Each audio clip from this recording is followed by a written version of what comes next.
bom? Eu sou a Mikan, Mika com 3 N's no final, e eu tô aqui com o PH Santos, tô no hotel aqui no Rio de Janeiro, a gente se encontrou por causa da Bienal do Livro. Eu chamei ele pra falar sobre Game of Thrones, adivinha?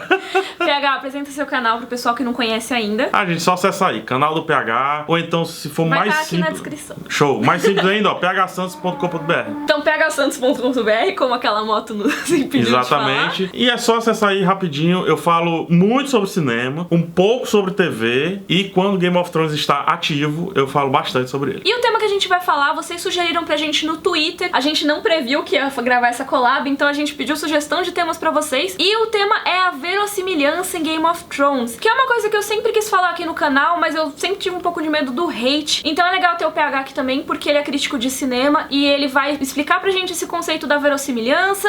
A gente vai explicar junto pra vocês por que é importante Game of Thrones e em que momentos que isso pode falhar. Mas é um bate-papo mesmo, não é pra gente listar todos os momentos que a coisa acontece ou que não acontece. Acalma os dedinhos, a gente te ama. E é importante falar que a gente gosta de Game of Thrones, tá? A gente gosta dos livros e gosta da série. E é exatamente por isso que quando falha a verossimilhança, eu fico mais chocada, porque eu tô tão dentro daquele universo. É como se fosse meu irmão sofrendo.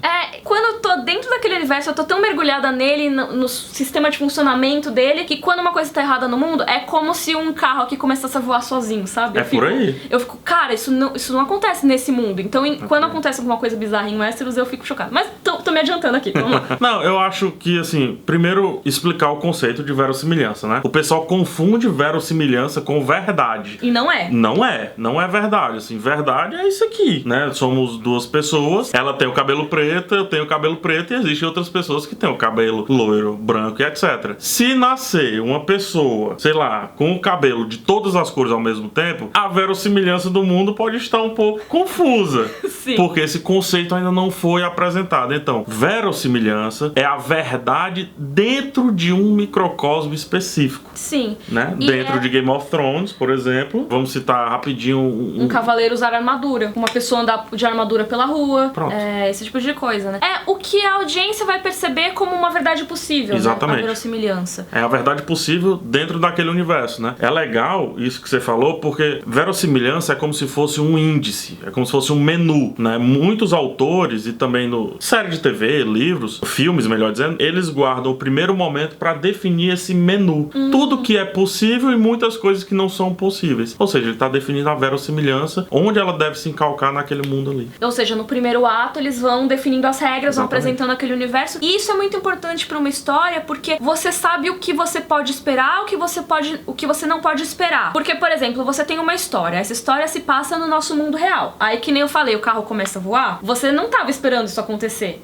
E isso, às vezes, da maneira que é usado, pode parecer um Deus Ex Machina, ou pode parecer uma coisa completamente pior até. Aí é que tá também a parte artística, né? A arte é quando você pega uma gramática, quando você pega um conjunto de regras, e você mistura tudo e faz algo que não estava sendo esperado, né? Então a verossimilhança é legal também quando é utilizado nesse sentido. Pra você subverter as regras daquele universo. Você tá tão esperando algo que o autor vem com outra coisa. Entretanto, existe o chamado de verossimilhança em cima da estrutura básica. E eu acho que é nisso que a série de Game of Thrones está sofrendo. Minha visão, apenas a minha visão.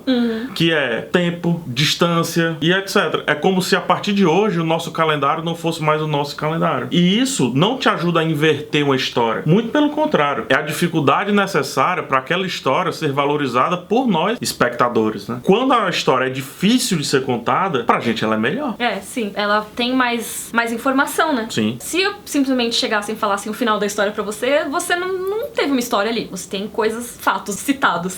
A história é a jornada entre uma coisa e outra, e essa jornada tem que ser compreendida de uma maneira legal pelo público. Você falou legal. A definição de história é isso mesmo. Fulano tem que sair do ponto A para o ponto B. Sim. E fulano tem um problema. Ou dele, ou externo a ele. E daí ele vai ter que chegar do ponto A ao ponto B com os problemas dele. Então tira fulano e pensa em mundo. Definição de mundo. Termo em inglês, né? Até para o pessoal buscar, se quiser pesquisar, é world building. Que é o que os autores falam muito sobre isso. Os escritores falam, né? Então Martin, ele pega o primeiro livro e passa o primeiro livro inteiro construindo o universo dele, e ele não se preocupa se a gente está ou não dentro daquele universo. Porque ele cita nomes que a gente não conhece, e ele não não diz quem são essas pessoas. Sim, você vai pegar só pelo contexto e pode ser que seja livros depois, sabe? O nome é citado Às vezes nem vem. Sim. Né? O Duncan Egg, por exemplo, vem no conto, né? Em conto, por exemplo. Voltando ao lance da verossimilhança, poxa, você passa um tempão construindo algo, construindo esse mundo, construindo essas formas, a maneira de medir as distâncias e tudo mais. Se você resolve a sua história indo de encontro a você mesmo, aí é complicado. Que é a questão da consistência interna que o universo que você cria tem que ter. Você criou um mundo e você criou as regras desse mundo. Então você criou a regra de que, por exemplo, existe gravidade naquele mundo. Quando você cria uma história toda baseada em gravidade, se a pessoa do nada começa a levitar, você tem que mostrar um motivo pra isso acontecer. Exato. Pode ser que seja um ponto da sua história. O ponto da sua história é que essa é a única pessoa naquele universo que tem o poder de voar, que não respeita a gravidade. Superman, por exemplo, ele é uma quebra da verossimilhança do nosso mundo. Sim, e funciona. Funciona. Mas porque isso é uma coisa que é mostrada como uma exceção. E aí eu vejo muito as pessoas confundirem existir uma coisa que quebra uma verossimilhança do mundo real, vamos dizer assim, com pode tudo. Sim. Que é uma coisa que eu acho que as pessoas usam muito pra defender Game of Thrones. Por exemplo, é um mundo que tem dragão, é um mundo que tem magia, então qual o problema de tal coisa acontecer? Mas não é bem assim. É, porque a magia, até quando a magia é definida, ela é uma instituição gerada naquele universo ali. Os limites da magia acabam sendo a verossimilhança daquele outro universo da magia. É como, por exemplo, o dragão... Tô na louca aqui, certo? O dragão voa. Beleza, então tudo pode voar? Então se pode tudo, coloca o Jon Snow pra levitar, pra voar, coloca espada pra ser tipo a mão do Michael Jordan no Space Jam, sabe? Que aparece no final ele... E até uma brincadeira legal, porque no curso que eu fiz, esse lance da verossimilhança, ele dá exatamente o exemplo do Michael Jordan. É? Porque ele, no final do filme, ele estica assim a mão e depois ele fala, por que você não me disse isso antes? Sim. Entendeu? Então, Se você verossimilhança é já podia justamente... Então você faça desde o começo, Exatamente. né? Então não pode tudo e é bom não poder tudo. Eu acho que o Martin tem alguns problemas enquanto escritor, são outros problemas, mas uma coisa que ele faz muito bem é em respeitar a si próprio. Ele define algo e ele utiliza muito, né, o pessoal até da Wiki lá, né, os dois, o casal. O Hélio e a Linda. Isso. Eles são dois fãs, muito fãs, que tem aquele site chamado Westeros.org. Eles se tornaram revisores do George R. R. Martin e consultores também. Então, por exemplo, ele quer checar a cor dos olhos de determinado personagem. Eles vão lá e checam. Esse tipo de coisa. E às vezes ele faz pergunta do tipo, cara, será que fulano pode isso? Não, porque no canto tal ele disse que tem medo de água. Ou então, você disse que esse personagem mancava. Então tem que... Ou que ele era muito gordo pra sentar num cavalo. Pronto. Então, assim, se esse personagem é muito gordo pra sentar num cavalo, e todo mundo diz isso na história, vai ser muito estranho se daqui a 3 capítulos ele tá montando um cavalo em galope. E pior ainda, se ele estiver resolvendo grande situação, resolvendo uma encruzilhada da história, com ele chegando a cavalo, a galope. Isso não quer dizer que ele não possa. Mas eu acho que Mas isso só que algo tem que ser construído antes. Notado, exatamente.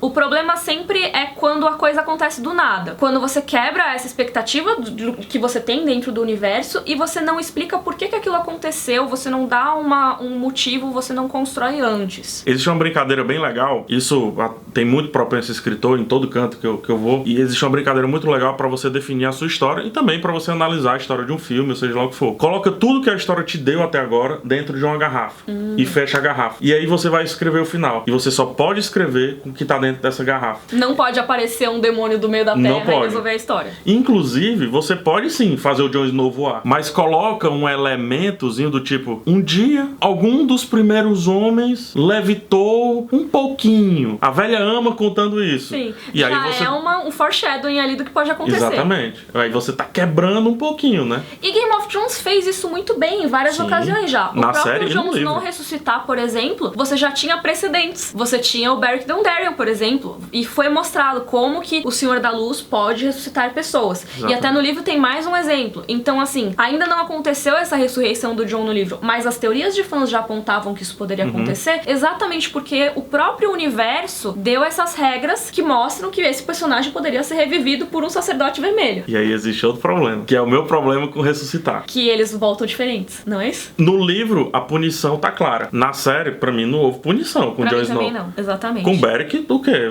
Nem sei se ele perdeu aquele olho por conta disso. O Beric, ele fala na série que cada vez que ele ressuscita, ele perde um pouco de si mesmo. Ele fala isso na série. E o olho foi uma das mortes dele. Isso aconteceu com o Beric, só que com o Jon Snow não aconteceu. Eu pensava e voltou melhor.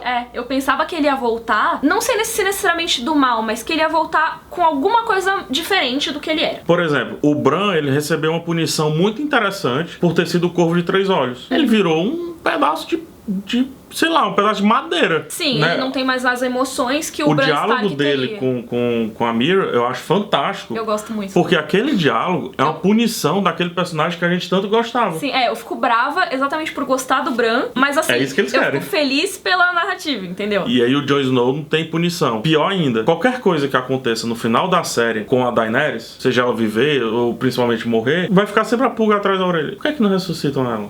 Aí vem, não, mas porque o senhor é o senhor da luz que escolhe. Escolhe baseado em quê? Exatamente. Ah, escolhe porque ele chegou e já decidiu que o Jon Snow era o escolhido. E aí eu vi alguém falando assim, não, porque o Jon Snow é o escolhido. Se o Jon Snow é escolhido, o Beric Dondarrion é pra ser o dominador do mundo.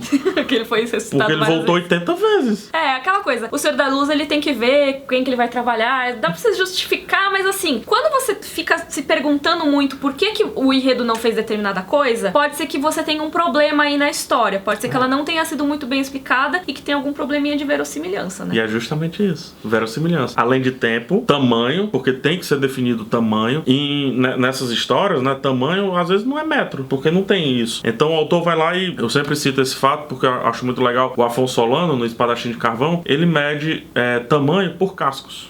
Então, fulano de tal mede 7 cascos de altura. E aí é aquela coisa, às vezes você não sabe quanto que dá em metros os cascos, mas naquele universo você sabe que uma pessoa alta é X cascos. Exatamente. E uma pessoa baixinha vai ter menos X cascos. Então, se você pega, imagina nesse cenário, misturando, fazendo um mashup, né? O Duncan tem 22 cascos de altura. Sim. Quando uma pessoa chegar, o Tyrion, por exemplo, tiver 6 cascos, você tem a definição perfeita do que tá entre um e outro. Sim, você tem a regra do universo e você sabe o que esperar. E aí, acho que entra uma coisa da verossimilhança que eu sinto que às vezes pega em Game of Thrones, que é o papel social das pessoas em Westeros. Legal. Porque Westeros tem as suas próprias regras, muitas regras, inclusive, é uma sociedade muito complexa. E isso não só nos livros, tá, gente? Na série também. E às vezes você tem juramentos que são meio ignorados, você tem fés que são ignoradas. Um exemplo que eu vejo muito nessa temporada é a ausência de punição pra Cersei por ter explodido o Grande Septo de Baelor. Justo. Porque a gente viu... Parece que nunca existe uma tradição. Exatamente. E não só a tradição, a gente viu na temporada passada que se criou um grande fanatismo religioso, até um movimento muito forte. E ela muito provavelmente não explodiu todos os membros desse movimento de uma só vez. Então, a série não mostrar uma certa revolta da população em relação a isso, eu acho que é uma possível falha, assim. Aí eu sei que muita gente vai bater em mim com relação a isso, mas tudo bem, eu aceito isso. É o único problema real assim mesmo que eu tenho com a série, com os livros. É um problema mesmo, assim, eu leio e digo, poxa, por que não faz isso? Que é o tal da história vista de baixo. Eu sinto muita falta disso em Game of Thrones. De ter um point of view, né, um personagem de capítulo. Comum. Sim. A série, inclusive, é melhor do que o livro com relação a isso. Sim, porque a série pode mostrar mais pessoas mais facilmente sem ter que dedicar vários capítulos. Exato. Né? O Cão faz isso. Quando o Cão e a Arya estão viajando, antes de encontrar a Brienne, eles encontram a família e a família meio que discute o mundo. E mais na frente tem outra coisa que muita gente odeia na temporada e eu adorei, que são os teatros. Os teatros foram legais. Eu sou apaixonado pelos teatros porque é como o povo vê aquela confusão inteira. Que é aquela coisa que você não existe mindinho no teatro. Exatamente porque o mindinho tá por trás dos panos. E tem um cara que tá vendendo pão, assim, que ele passa pelo teatro e ele olha e faz... E passa. E a gente tá super interessado nessa história e tem um cara em Westeros, ou melhor, em Essos, né? Vendendo pão. Que não liga. Que tá cagando pra aquilo ali tudo. É verdade, isso é muito legal mesmo. E eu acho que, assim, nos livros falta. A gente tem capítulos que mostram o povo, né? Principalmente os capítulos da Brienne. Os capítulos da Arya, quando ela tá com a Irmandade Sem Bandeiras. Mas ainda é pouca coisa mesmo. É bem pouco. Você vê principalmente o pessoal das terras fluviais nesses casos. E você vê como eles estão afetados pela guerra. Mas você não tem um protagonista do povo, né? Não, alguém de capítulo de ponto de vista. O mais parecidinho, o Davos, no caso da série, o Davos e o que Gendry. vem do povo. E o Gendry, porque na série ele tá... Mas também não tem muito destaque, Não nem tem. nada. Não tem. Mas realmente, eu acho que pensando numa sociedade super religiosa como a de Westeros, com o movimento rolando assim tão forte, eles não terem nem mencionado direito, porque não foi direito, tá, gente? Mencionou o banqueiro, mencionou. Ah, mas... E aí alguém menciona casualmente lá pra área, a Cersei explodiu o septo. Então assim... eu garanto que a maioria das pessoas que tá assistindo isso aqui nem se lembra disso. E aí, cara, eu acho que isso precisava ter sido mais abordado na série. E sabe por que é ruim? Além disso tudo que a gente tá falando, é muita técnica narrativa que a gente tá falando, né? Então pode ser besteira pra muita gente. Mas imagina a construção que a gente recebeu na última temporada. Imagina o último episódio da sexta temporada, que é um episódio fantástico. Eu acho fantástico. Eu amo esse episódio. A trilha sonora é brilhante, brilhante. É muito legal. Eu assisti inteiro assim, embasbacado. E é um episódio que mostra o peso que estava sendo a construção da religião ali naquela temporada. Quando você vai na temporada seguinte e não tem esse peso, opa, peraí, por que eu me dediquei pra isso? É uma mudança tão drástica que você parece que você não tá no mesmo universo. E isso é estranho, porque você tem que se manter sempre no mesmo universo. E é difícil, porque Game of Thrones ele vai abrindo escopo dentro de escopo. Eu brinco que o Martin escreve colocando parênteses, dentro de colchetes, dentro de chaves. E quando ele sai disso tudo, ele vai pra outro assunto. Sim. Eu acho isso fascinante, brilhante, porque eu termino de ler e eu quero ir pra Wiki. E a Wiki, às vezes, é mais divertido do que tudo, né? Sim, porque o que acontece muito nos livros é que as informações estão muito perdidas. E aí você vai nas wikis e elas unificam, sabe? Muita coisa. E Game of Thrones é o que é, muita gente às vezes não entende por conta disso também. Porque a gente tá aqui inventando teoria, viajando por conta disso. Sim, é uma das coisas que eu mais prezo da história é o universo dela. Por isso que muita gente às vezes me vê reclamando de uma coisa que parece tão pequena. Então, por exemplo, ninguém questionar que o Jon Snow é um desertor da patrulha. Nem tô entrando no âmbito se ele é ou não um desertor, tá? Mas ninguém questionou. Parece uma coisa super pequena, mas não é. E se resolve. Exatamente, era só alguém questionar. O Ramsay questiona, pra não dizer que ninguém questiona, o Ramsay questiona, mas aí você coloca só o vilão pra questionar. Nenhum dos apoiadores do Jon Snow vai e fala: cara, como que eu vou confiar numa pessoa que saiu da Patrulha da Noite? É isso aí que você tá falando, vai até além da verossimilhança. É o que eles chamam, né, de o Robert McKee, citando o autor. O Robert McKee, no livro dele, o Story, ele chama de substância narrativa. A falta de substância narrativa que faz com que o roteirista, ou seja lá quem, esqueça disso.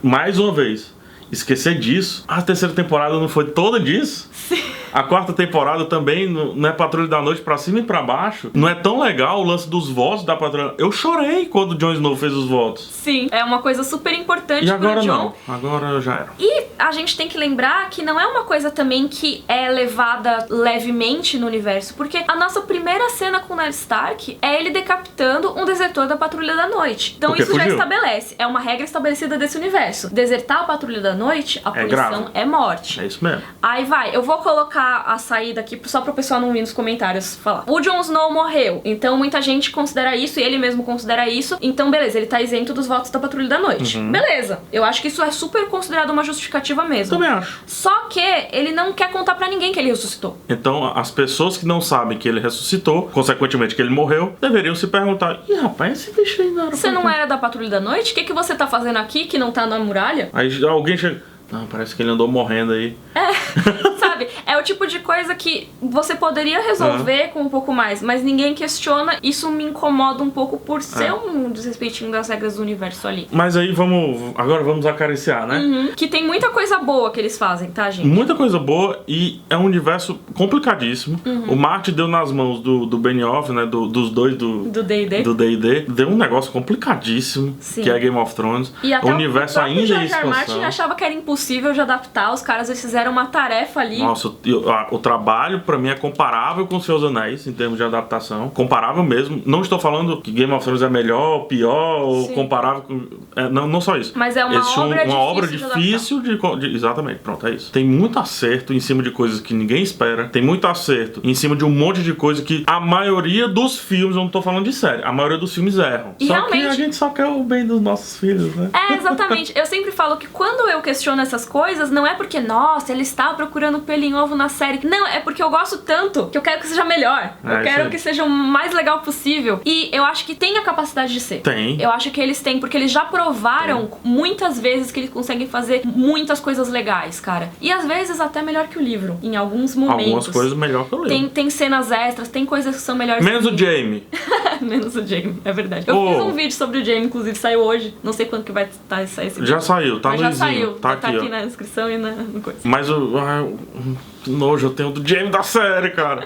Que é o melhor personagem do livro, mas enfim. Sim. Isso é pra outro vídeo. Mas a gente pode fazer outros vídeos quando a gente se encontrar de novo. Se você quiser deixar aí nos comentários sugestões para próximos temas que a gente possa gravar junto. Esse foi um tema mais árido, assim, mas eu acho que deu pro pessoal entender. Se você tiver alguma dúvida, deixa aí nos comentários também, a gente tenta responder. Também. E vai conhecer o canal do PH. Se você gostou, por favor, curte o vídeo, assina o canal. Um beijo e até a próxima. Tchau.